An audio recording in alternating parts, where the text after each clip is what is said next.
Bismillahirrahmanirrahim. Assalamu alaikum dear students. I am Mohsin Munawwar, your biology teacher for MD-CAT session.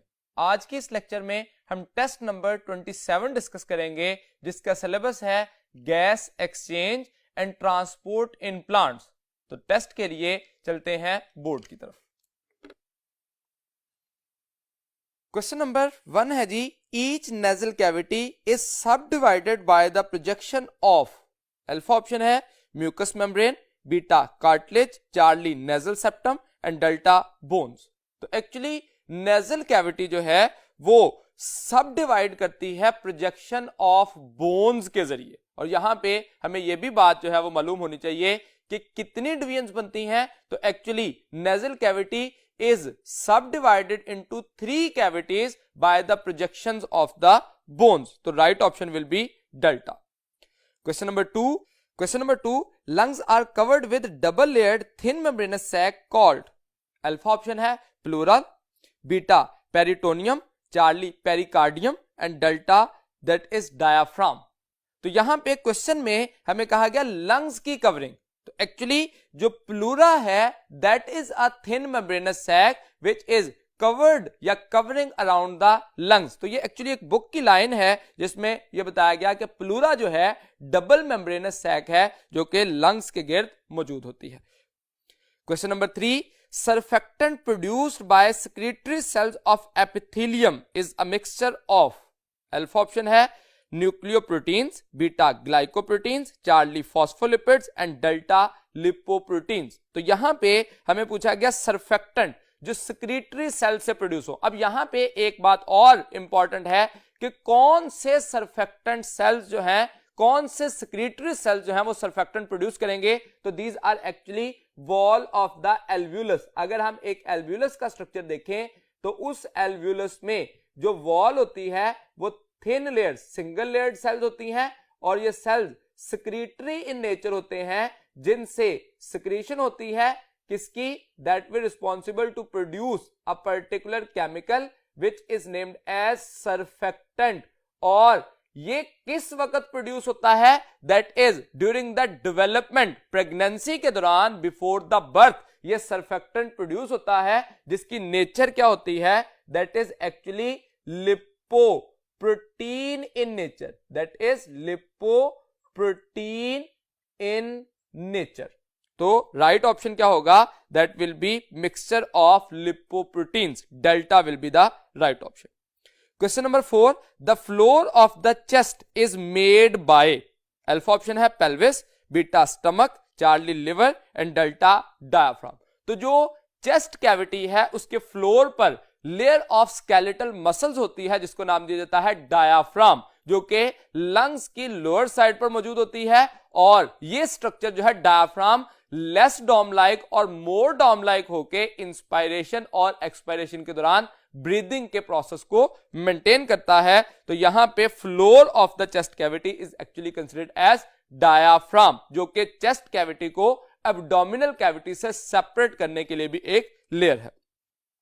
Question number 5, overlying the alveoli there is a, alpha option है network of neurons, beta network of capillaries, Charlie question of fluid and delta network of muscles. तो यहां पे overlying the alveoli, तो एक एल्वुलस जो है इसके ऊपर जो ओवरलाई किया होता है स्ट्रक्चर वो क्या होता है, that is large network of capillaries. क्यों? क्योंकि ये साइट ऑफ गैसियस एक्सचेंज है। पूरे रेस्पिरेटरी ट्रैक में the alveolus is the only part where gaseous exchange will takes place. तो इसका मतलब इसके गिर्द लार्ज नेटवर्क ऑफ कैपिलरीज मौजूद होगा जो कि गैसियस एक्सचेंज में एक मेजर रोल प्ले करेगा। So right option will be beta, network of capillaries will overlie the alveoli. Question number 6, closure of dash is probably never complete, alpha option है oesophageal sphincter, beta glottis, Charlie internal nostrils, delta mouth. तो यहां पे हमें question क्या है, closure of dash is probably never complete. तो कौन सा स्ट्रक्चर है जिसका क्लोजर नहीं होता? एसोफेजियल स्फिंक्टर जो है ये जो हमारा एसोफेगस का पार्ट है उसमें मौजूद होते हैं जिनकी कंट्रैक्शन और रिलैक्सेशन होती है, एज सच क्लोजर या ओपनिंग नहीं है। ग्लोटिस देखें तो that is opening of the larynx, जिसकी कवरिंग कहलाती है एपिग्लोटिस। अब एक जो ग्लोटिस का स्ट्रक्चर है, हम यहां पे यूं अगर लैरिंक्स का स्ट्रक्चर बनाएं तो इस तरह से लैरिंक्स के अपर पार्ट पे ये ग्लोटिस का रीजन होता है और इस ग्लोटिस के अपर वर्ड यहां पे यूं एक फ्लैप लाइक स्ट्रक्चर होता है जिसको नाम दिया जाता है एपिग्लोटिस। अब जिस वक्त ये एपिग्लोटिस का रीजन जो है ये कवरिंग है, जो कि जिस वक्त लैरिंक्स अपवर्ड मूव करेगा तो ये एपिग्लोटिस जो है वो वर्टिकल से लेस और मोर हॉरिजॉन्टल हो जाएगा और ये कभी भी ग्लोटिस को कंप्लीटली कवर नहीं करता, ये कंप्लीटली क्लोज नहीं करता। That closure is always partial. तो यहां पे हमने दो बातें सीखी, एक तो ग्लोटिस की कवरिंग एपिग्लोटिस कंप्लीटली क्लोजर नहीं करती, दूसरे नंबर पे ये क्लोजर नॉर्मली ये देखा जाता है कि किसी भी ओपनिंग का जो कवरिंग होती है वो यू डाउनवर्ड क्लोज होती है, लेकिन ये जो है वो वर्टिकल से लेस और मोर हॉरिजॉन्टल होती है। यहां पे ये भी बात हमारी बुक में मेंशन की गई, there was a false belief. पुराने वक्तों में ये समझा जाता था कि शायद ये जो ढक्कन है इसके ऊपर इसी तरह से क्लोज होता है अपवर्ड से डाउनवर्ड, लेकिन ऐसा नहीं होता, ये वर्टिकल से लेस और मोर हॉरिजॉन्टल होता है। दैट इज द एक्सीलेंट और जिसको हम कहें कि राइट परसेप्शन है कि वर्टिकल से लेस और मोर हॉरिजॉन्टल पोजीशन होगी एपिग्लोटिस की। सो इस क्वेश्चन का क्वेश्चन नंबर 6 का राइट ऑप्शन होगा beta glottis is probably never complete. Closure of glottis is probably never complete. Question number 7. The epiglottis have a muscularly controlled. Alpha option है lid like action, beta hinge like action, Charlie valve like action and delta sphincter like action. तो ये हमारी book की exact line है कि epiglottis have a muscularly controlled hinge like action. तो यहां पे ये मस्कुलरली कंट्रोल्ड होता है, जिसमें जो इसकी मूवमेंट है उसके लिए रिस्पॉन्सिबिलिटी किसकी होती है, एक्चुअली सॉल्विंग के दौरान एपिग्लोटिस मूव करता है, जिसमें हम कहते हैं कि हमारी टंग जो है वो बैकवर्ड और अपवर्ड मूव करती है, जिसकी वजह से जो फूड का बॉलस है वो आता है फेरिंक्स की तरफ, उसके बाद लैरिंक्स अपवर्ड मूव करता है और एपिग्लोटिस लेस और मोर हॉरिजॉन्टल हो जाता है। तो ये एक्चुअली हिंज लाइक एक्शन के तौर पर काम करता है। Question number 8. Each nasal cavity is subdivided into dash पैसेजवेज। यहां पे जो क्वेश्चन नंबर 1 था उसमें हमने कहा कि ये जो पैसेजवेज बनते हैं that is due to projection of bones, और कितने पैसेजवेज बनते हैं, एक्चुअली 3 पैसेजवे बनते हैं। So right option will be beta each nasal cavity is subdivided into 3 passageways. Question number 9. Hemoglobin readily combines with oxygen to form. Alpha option है purple red hemoglobin, beta purple red oxyhemoglobin, Charlie bright red hemoglobin and delta bright red oxyhemoglobin. तो यहां पे हम कहते हैं कि जिस वक्त ऑक्सीजन के मॉलिक्यूल के साथ अटैचमेंट होती है हीमोग्लोबिन की, तो ये बन जाता है ऑक्सी हीमोग्लोबिन। अब ये जो ऑक्सी हीमोग्लोबिन बना, इसका कलर जो सिंपल हीमोग्लोबिन है इसका कलर होता है पर्पल रेड, और जिस वक्त उसके साथ ऑक्सीजन कंबाइन करता है तो इसका कलर हो जाता है ब्राइट रेड। तो यहां पे क्वेश्चन क्या है कि जब हीमोग्लोबिन कंबाइन करेगा ऑक्सीजन के साथ तो एक तो बात ये कन्वर्ट हो गई कि क्लियर हो गई कि ब्राइट रेड होगा, और स्ट्रक्चर क्या बनेगा, oxyhaemoglobin. So right option will be delta bright red oxyhaemoglobin. Question number 10. The oxygen carrying capacity of blood is lowered by, alpha option है increasing pH of the blood, beta lowering carbon dioxide concentration in the blood, Charlie lowering pH of the blood and delta increasing oxygen concentration in alveoli. तो यहां पे question क्या है कि oxygen carrying capacity कम कब होगी, haemoglobin से dissociation किस वक्त होगी, तो उसके लिए हमें याद होना चाहिए कि एक्चुअली जिस वक्त हाइड्रोजन आयन कंसंट्रेशन बढ़ती है, हाइड्रोजन आयन कंसंट्रेशन इंक्रीज हुई, जिस वक्त ये लेवल क्या हो गया है, इंक्रीज हो गया है, तो इस इंक्रीज की वजह से क्या होता है, that will responsible to lower oxygen carrying capacity. अब जिस वक्त हमारी जो हाइड्रोजन आयन बढ़ता है तो पीएच क्या होती जाती है, मोर एसिडिक, या पीएच का जो नंबर है वो कम होता जाता है। 7 पे न्यूट्रल होती है, जब लोअर होगी 6 होगी तो स्लाइटली एसिडिक, और जैसे जैसे कम होती जाएगी एसिडिटी बढ़ती जाएगी। तो यहां पे अगर चार्ली ऑप्शन देखें तो वो मोस्ट सुटेबल ऑप्शन है, जिसमें कहा गया oxygen carrying capacity of blood is lowered bye lowering the pH of the blood. PH कब लोअर हो रही है, जब ज्यादा एसिडिक हो रही है। ज्यादा एसिडिक कब हो रही है, जिस वक्त हाइड्रोजन आयन कंसंट्रेशन इंक्रीज हो रही है। और यहां पे हमें यह भी मैकेनिज्म याद होना चाहिए कि हाइड्रोजन आयन कंसंट्रेशन कब बढ़ेगी, तो हाइड्रोजन आयन कंसंट्रेशन को बढ़ने के लिए एक्चुअली बायकार्बोनेट आयन का बनना जरूरी है। तो बायकार्बोनेट आयन कब बढ़ेगा, जिस वक्त कार्बन डाइऑक्साइड कंसंट्रेशन ज्यादा थी तो वो कार्बोनिक एसिड और बायकार्बोनेट में कन्वर्ट होगी, जिसकी वजह से हाइड्रोजन आयन कंसंट्रेशन बढ़ जाएगी। तो इसलिए हम चार्ली ऑप्शन जो है वो मोस्ट सुटेबल आंसर कंसिडर करेंगे, that is lowering the pH of the blood. Question number 11, 100 milliliter of fully oxygenated blood will carry dash oxygen. Alpha option है 19.6 ml, beta 20 ml, charlie 4 ml and delta 54 ml. तो यहां पे question क्या है, 100 millilitre of fully oxygenated blood, यानी कि 100% oxygenated ही fully oxygenated होगा।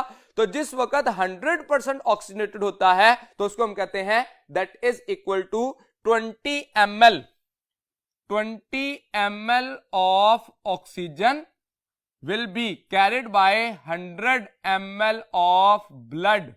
ये किस वक्त होगा, जब फुली सैचुरेटेड है, इसको हम कहेंगे फुली सैचुरेटेड। लेकिन जिस वक्त हम बात करते हैं कि जो सैचुरेशन जो है वो एक्चुअल सेंस में, तो वो कितनी होती है, दैट इज एक्चुअली 98% सैचुरेटेड होता है।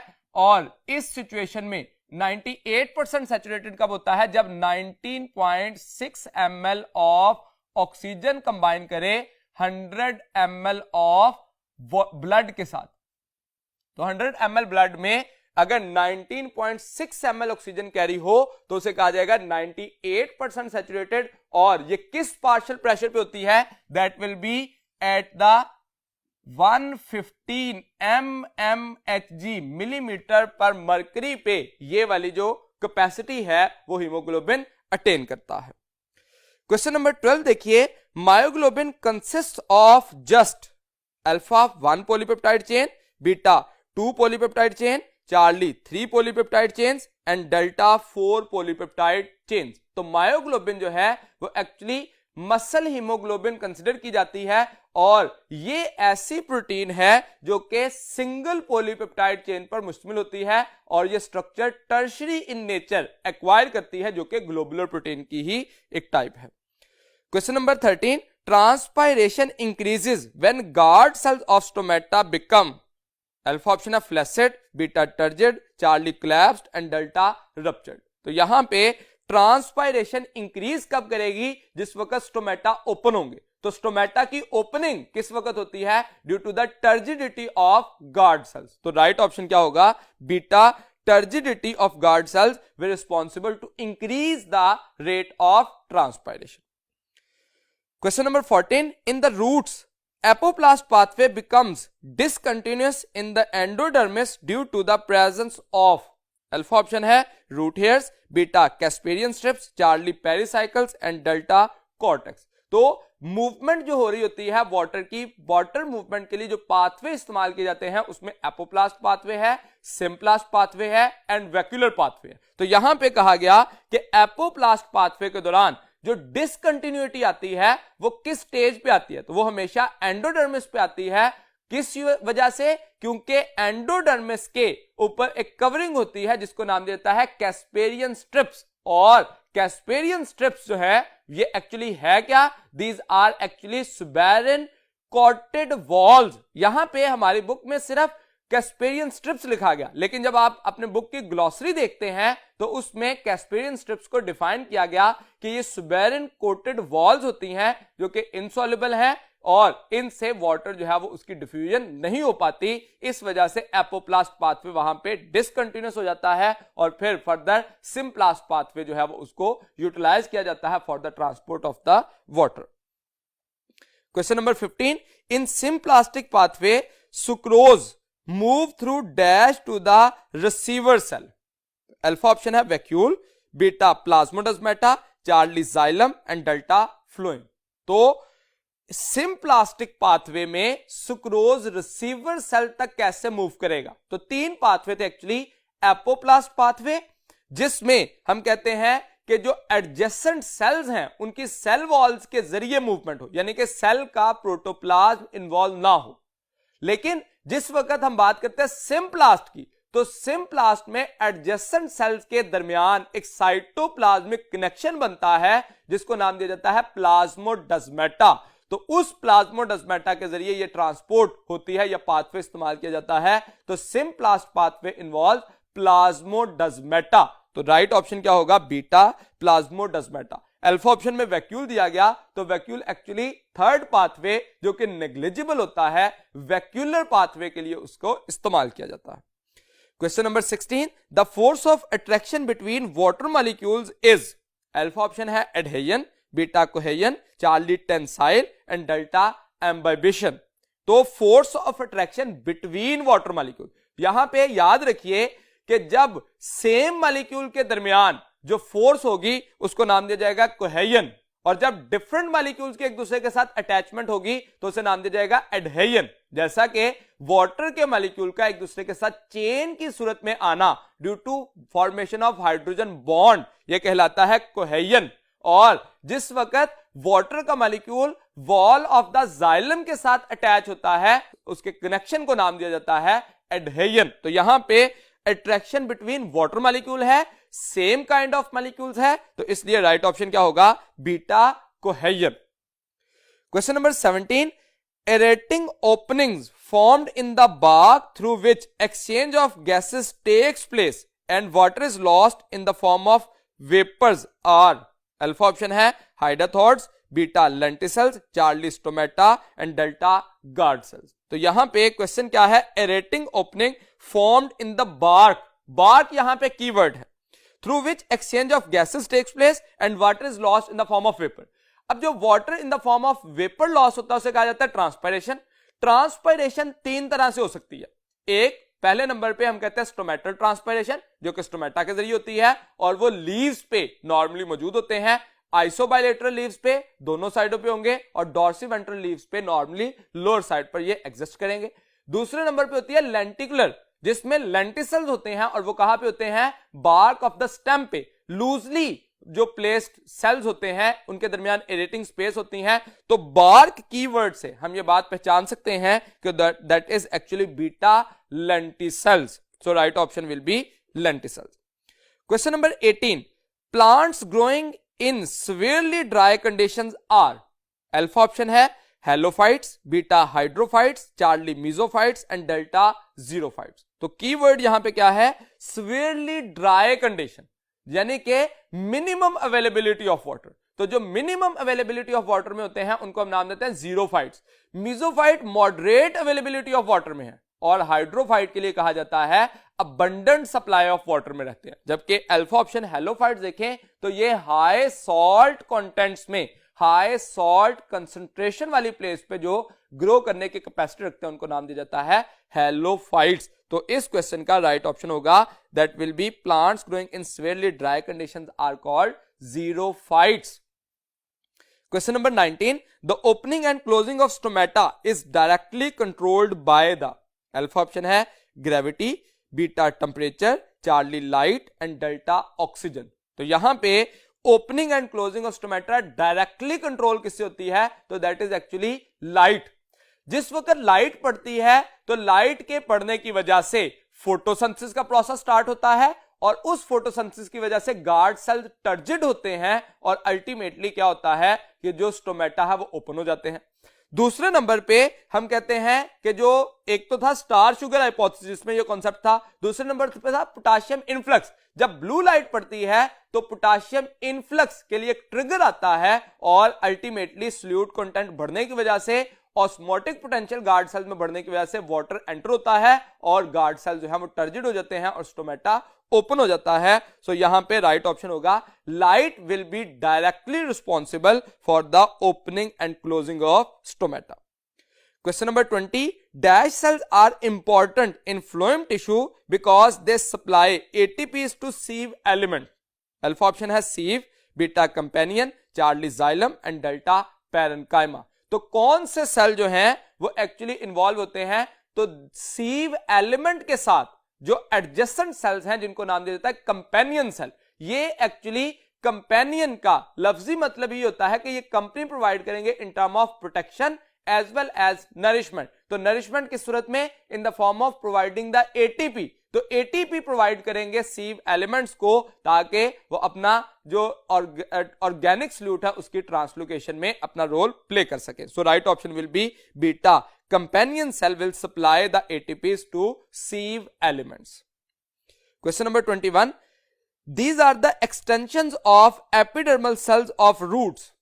Alpha option है endodermises, beta root hairs, charlie pericycles and delta epidermises.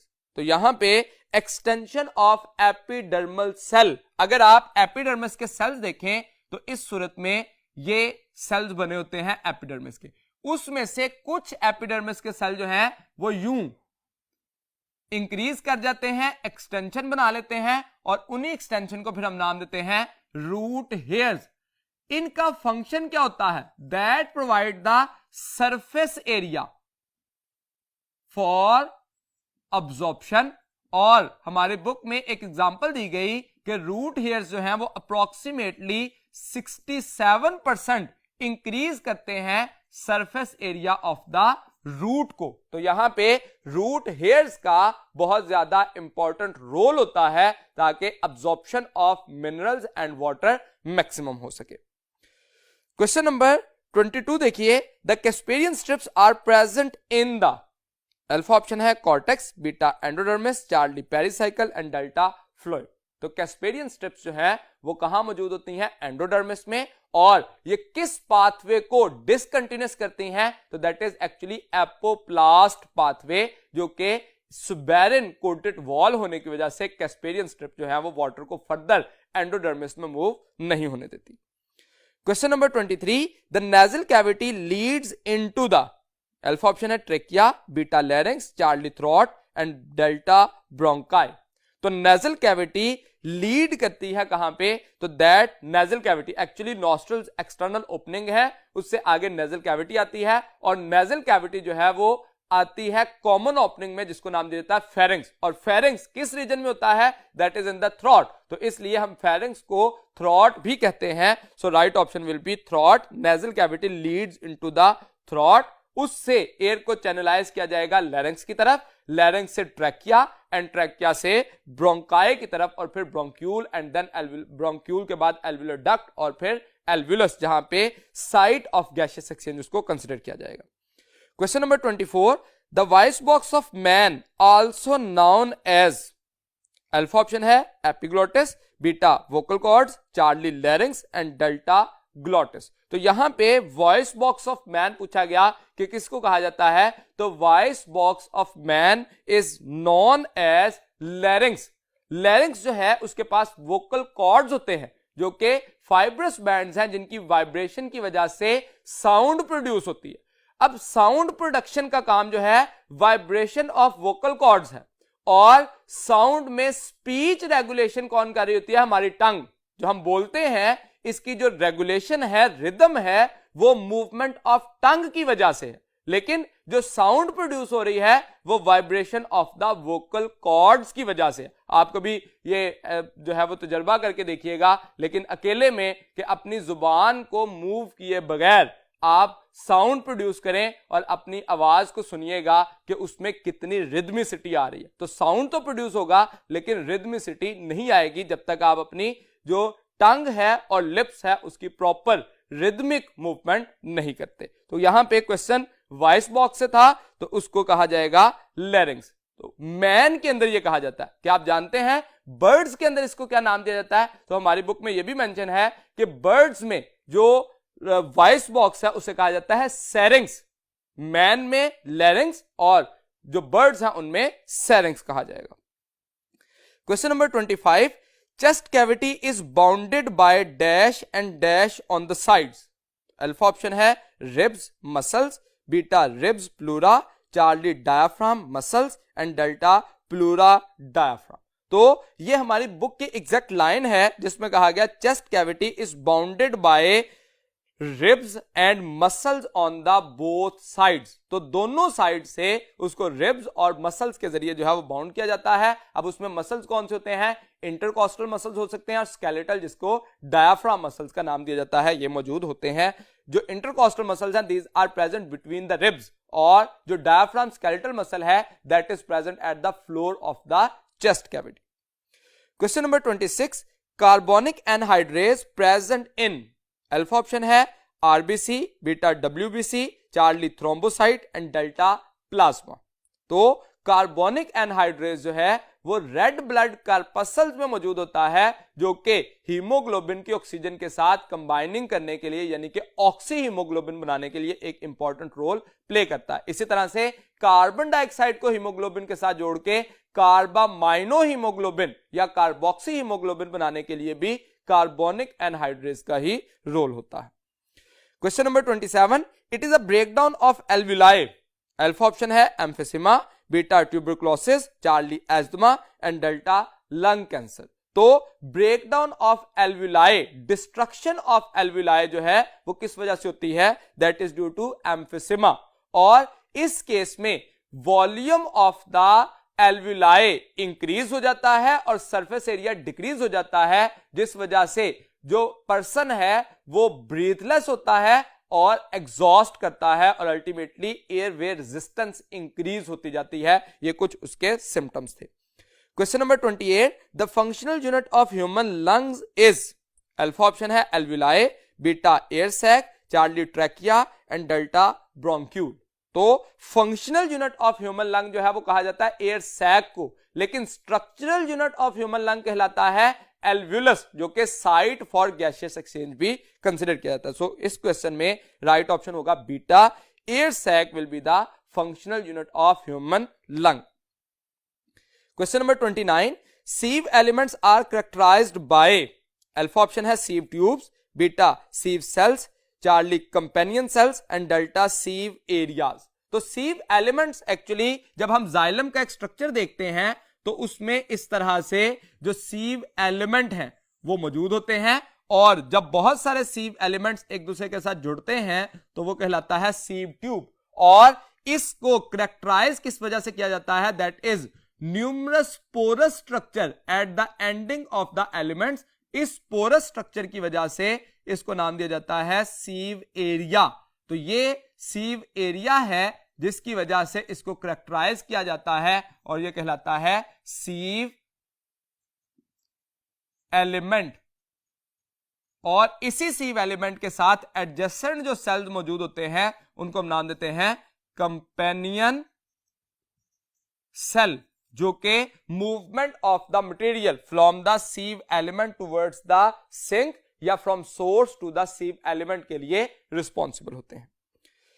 Question number 30 देखिए, water and minerals move down their concentration gradient through plasmodesmata to cell of cortex, endodermis, pericycle and then to sap in the xylem cell.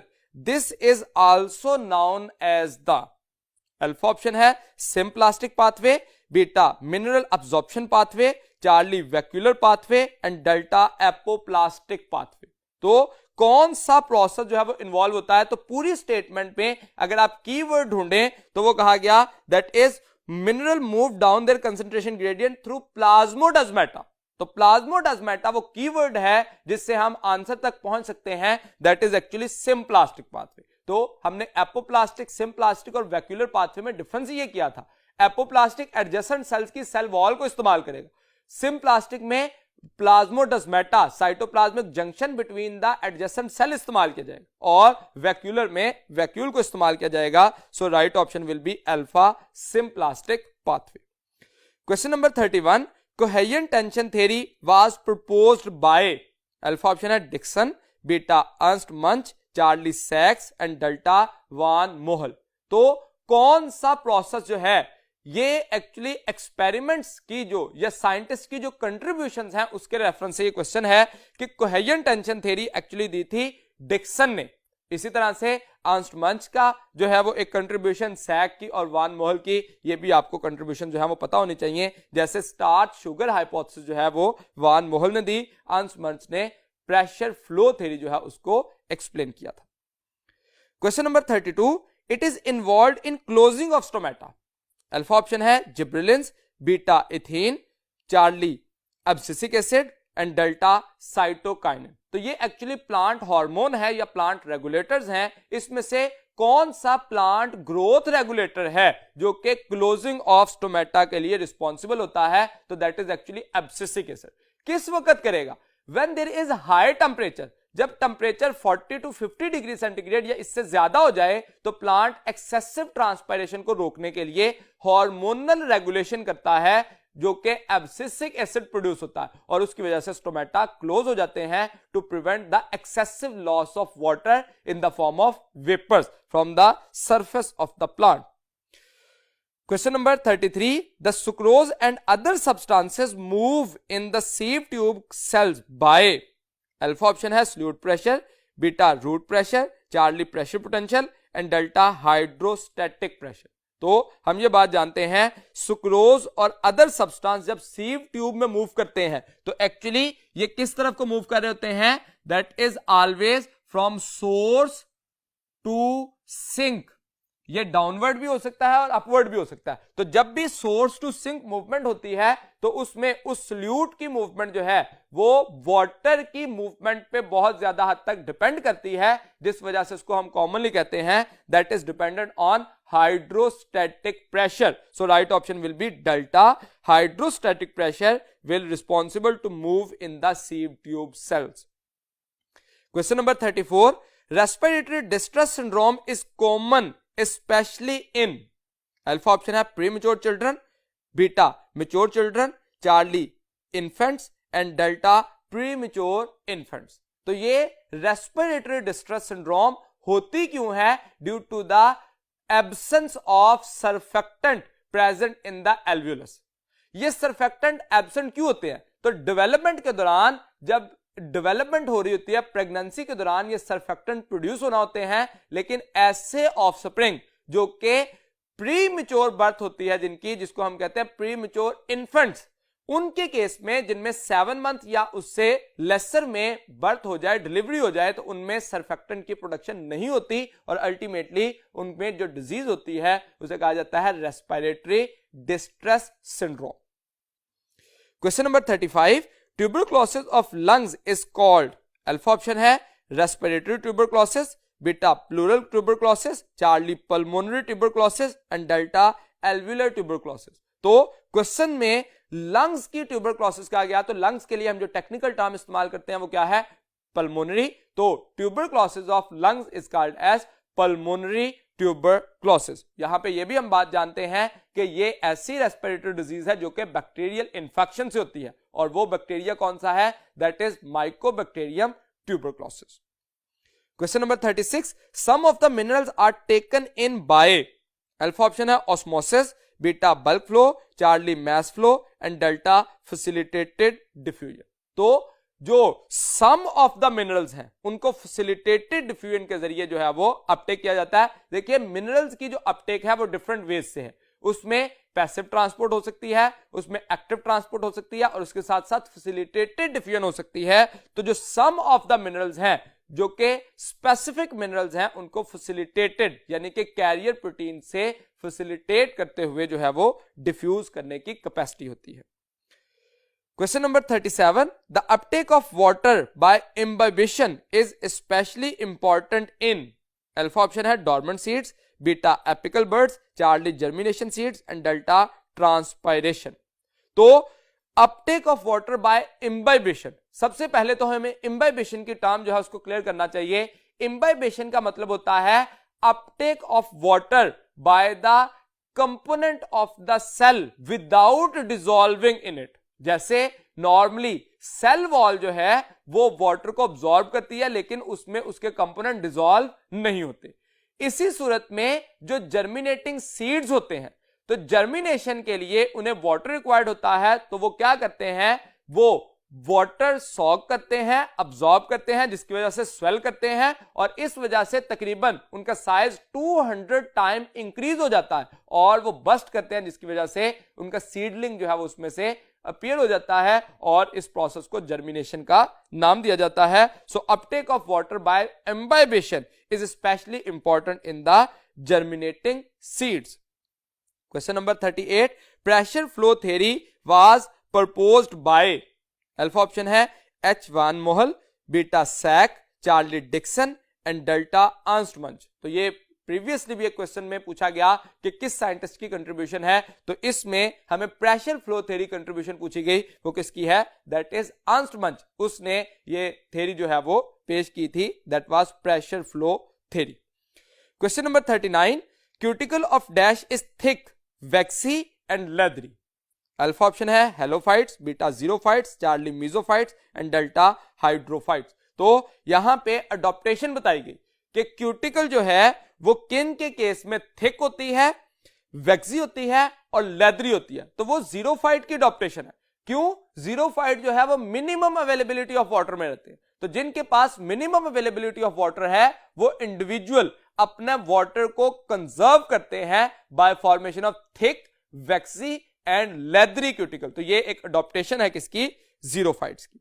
Question number 40, the phloem constitutes the alpha option outer bark, beta inner bark, charlie cork and delta epidermis. तो phloem जो है उसकी location क्या है, तो phloem is always present, ये constitute the inner bark, तो bark से इनर साइड पर ये जो है मौजूद होता है। अगर आप एक स्ट्रक्चर देखें जो हमारी बुक में दिया गया, तो इस तरह से अगर हम एक उसका जो है वो ओवरव्यू देखें, तो जाइलम जो है वो सेंट्रल रीजन में होता है, और उसके आउटर साइड पर, आउटर टू द जाइलम जो फ्लोएम है वो मौजूद होता है, तो that is actually present inner to the bark. ये फ्लोएम की लोकेशन जो है बताई गई, और ये जो है वो जाइलम की लोकेशन होती है in the structure of the stem.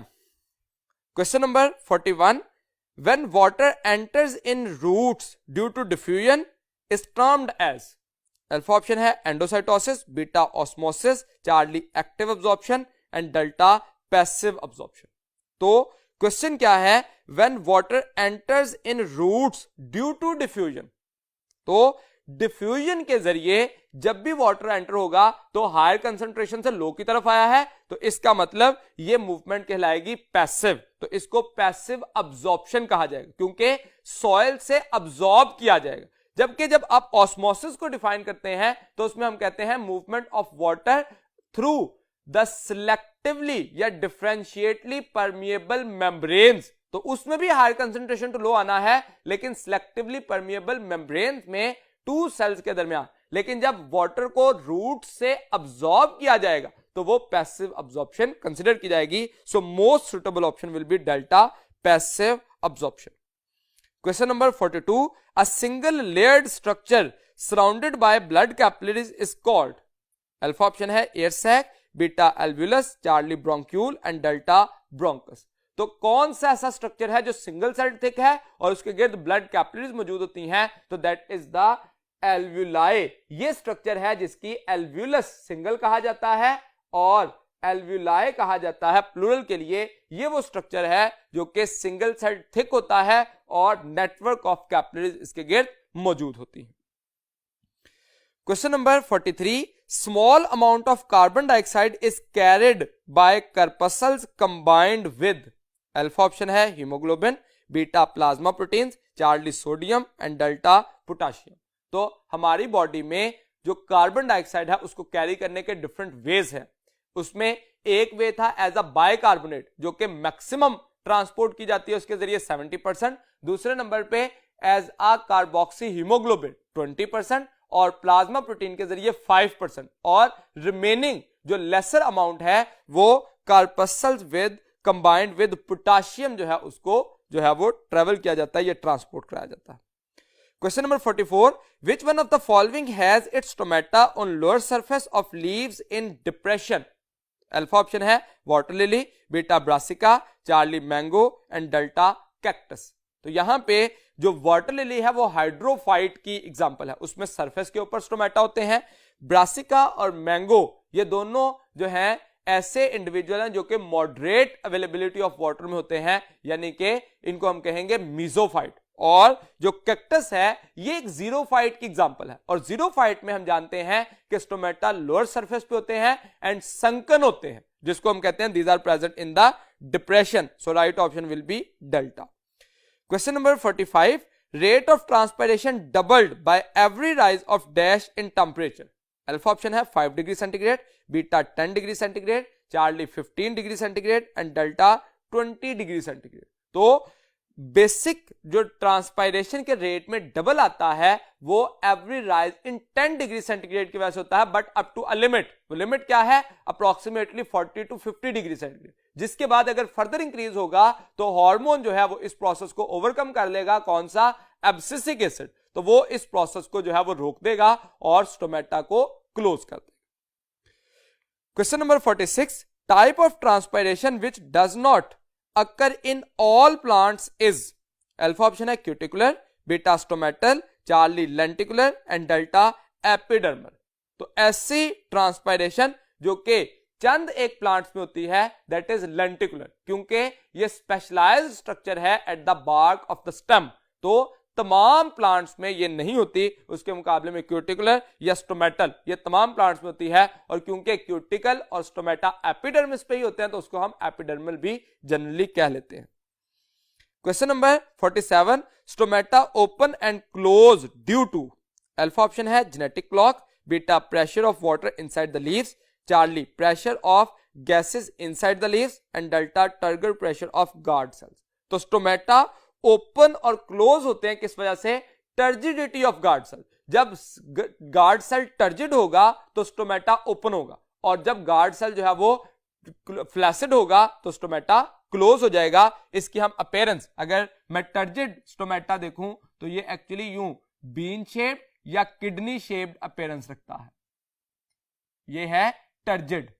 और जिस वक्त मैं इसकी बात करता हूं एज अ फ्लैसिड, तो ये इस सूरत में जो है वो अपीयर हो जाते हैं, जिस वजह से उनका जो ओपनिंग है वो क्लोज हो जाता है। तो ये फ्लैसिड कंडीशन है। तो स्टोमेटा ओपन किस वजह से हुआ? Due to turgidity of the guard cells. तो ये गार्ड सेल्स क्या हो गए हैं? टर्जिड हो गए। Question number 48, guard cells help in? Alpha option है guttation, beta transpiration, charlie fighting against infection and delta protection against graining. तो गार्ड सेल्स हेल्प किस में करते हैं? गार्ड सेल्स की टर्जिडिटी या फ्लैसिडिटी की वजह से क्या हो रहा है? Opening and closing of stomata. तो स्टोमेटा जब ओपन होते हैं तो उसकी वजह से ट्रांसपायरेशन का रेट जो है वो इंक्रीज होता है। तो इसका मतलब गार्ड सेल जो है वो हेल्प करते हैं ट्रांसपायरेशन। लेकिन गुटेशन में कौन हेल्प करता है? तो उस वक्त स्पेशलाइज्ड ग्लैंड्स होते हैं जिनको नाम दिया जाता है हाइडाथॉर्ड्स। These hydathoids are actually responsible for the loss of water in the form of liquid droplets. Question number 49, which one of the following gives the most valid explanation for stomatal movement? Alpha option है starch hypothesis, beta transpiration pull, Charlie potassium influx and efflux and delta ascent of sap. तो mechanism of opening and closing of stomata जब हम पढ़ते हैं तो हम कहते हैं एक्चुअली दो मेजर हाइपोथेसिस दी गई, एक स्टार्च शुगर हाइपोथेसिस और दूसरे नंबर पे potassium influx and efflux. Starch sugar hypothesis पे कुछ लिमिटेशन मौजूद थी, लेकिन जो बेस्ट एक्सप्लेनेशन है opening and closing of stomata की that is due to the potassium influx hypothesis. So right option will be charlie potassium influx and efflux. Question number 50, dash have the adaptations for reduced rate of transpiration? Alpha option है halophytes, beta xerophytes, charlie mesophytes and delta hydrophytes. तो ज़ीरोफाइट क्योंकि minimum availability of water में है, तो इसलिए वो अपनी transpiration को रिड्यूस करके वाटर को कंजर्व करते हैं। तो इसका मतलब xerophytes have the adaptation for reduced rate of transpiration. यहां तक आज के टेस्ट की डिस्कशन कंप्लीट हुई। उम्मीद है कि मैं अपनी बात आपको समझाने में कामयाब रहा। अगले लेक्चर तक के लिए दीजिए इजाजत। अल्लाह हाफिज।